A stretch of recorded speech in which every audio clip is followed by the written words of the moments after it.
Welcome to the Tesla Economist. Please hit the thumbs up and remember to subscribe. You can follow me on Twitter and talk to me on Patreon. Now, you all likely saw one of Elon's tweets lately, a little out of the blue, suddenly claiming that the semi-truck is going to be available this year. That's right, Elon claims that it will start shipping this year.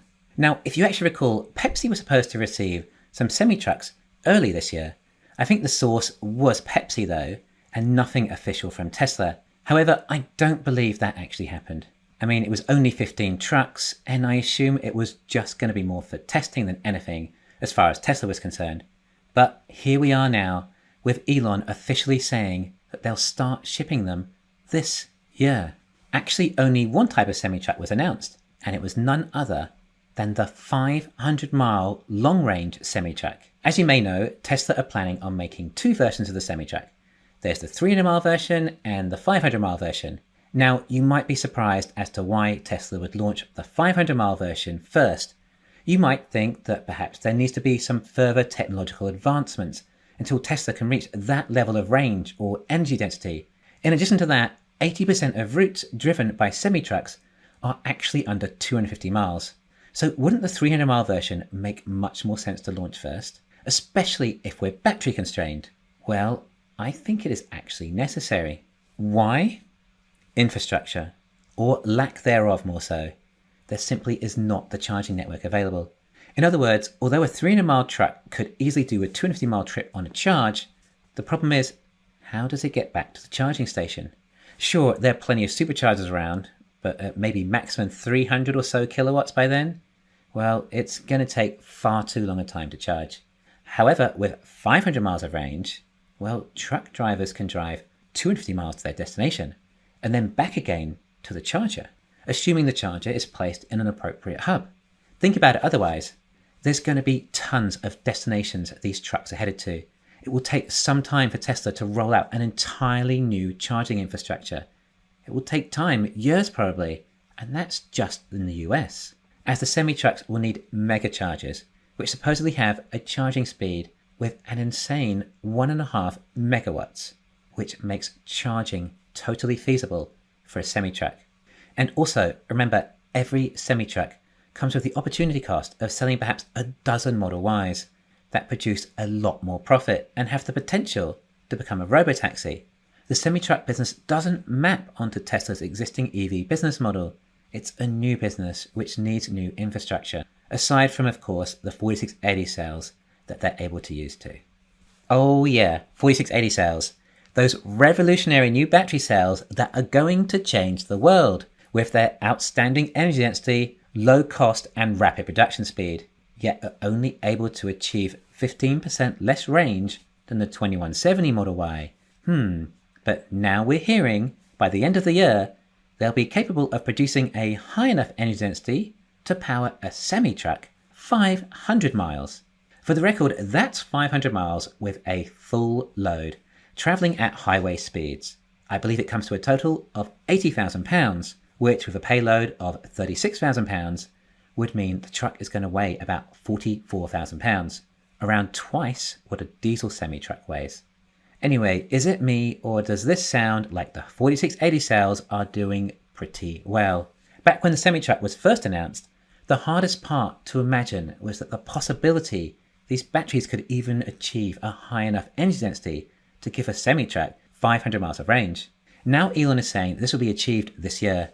This range is simply not possible using the same batteries from a 280-mile range Model Y.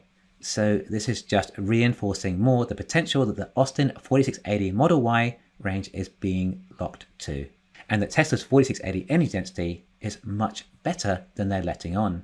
The semi-truck is rumoured to be produced in Giga Shanghai. Why not at Texas where all the 4680 cells are made? Well, they aren't actually all made there. Remember, there's Cato Road facility in Fremont. Well, Tesla might be making around 20 gigawatt hours of cells there, at least within time. So these cells would have to be shipped to Texas to be used, but now only to Nevada if they make the semi-truck there. And it looks like that's also where the mega chargers are being set up too. So then how big a battery would a 500-mile semi-truck need? Well, the math we have to go off is under 2 kilowatt hours consumed every mile, With 500 miles, then the battery would be under 1 megawatt. But this was going back nearly 5 years ago when this vehicle was revealed. A lot has happened since then. Tesla are so amazing at engineering, they surprise themselves as to what they're capable of. I would say that there is a very good chance that their battery technology and efficiencies improved more so than what they were targeting for the Semi. In other words, I think there is a high possibility that Tesla have achieved a higher energy density than they initially expected 5 years ago. I'm admittedly guessing a little bit here, but I would think that Tesla are possibly achieving this much range with around an 800 kilowatt hour battery. And I would also guess that, okay, perhaps not yet, but when 4680 cell lines are in serious high volume production and a few more advances, well, even with today's commodity prices, they should be able to get down to around $75 a kilowatt hour. And then there is still so much more potential left with the 4680 cells over the next few years. We expect energy density to perhaps improve a further 25% or so, which would come to $60,000 for the battery. And the semi-truck was going to sell for around $180,000, but I would expect that to easily be above $200,000 now, especially now they're also likely to receive a $40,000 tax credit for each one sold. So there should be sufficient gross profit on every semi-truck sold, perhaps $100,000, but at the cost of a dozen Model Ys, producing perhaps $25,000 gross profit per vehicle, or $300,000 total, 3 times the semi-truck. That is a huge opportunity cost. However, selling the semi-trucks is not the real business here. The profit from the semi-trucks is not going to be the sale, but the replaced driver, which is another reason why not to launch the semi-truck in mass scale just yet. A semi-truck requires a skilled, qualified driver, compared to Uber that almost anyone can do. Therefore, instantly, FSD for semi-trucks replaces a driver that has a significantly higher cost than robotaxis. Also, if FSD is complete by the end of the year, then it is the most valuable in semi-trucks as it replaces qualified labour that has a reasonable cost compared to an Uber driver where you need no qualifications.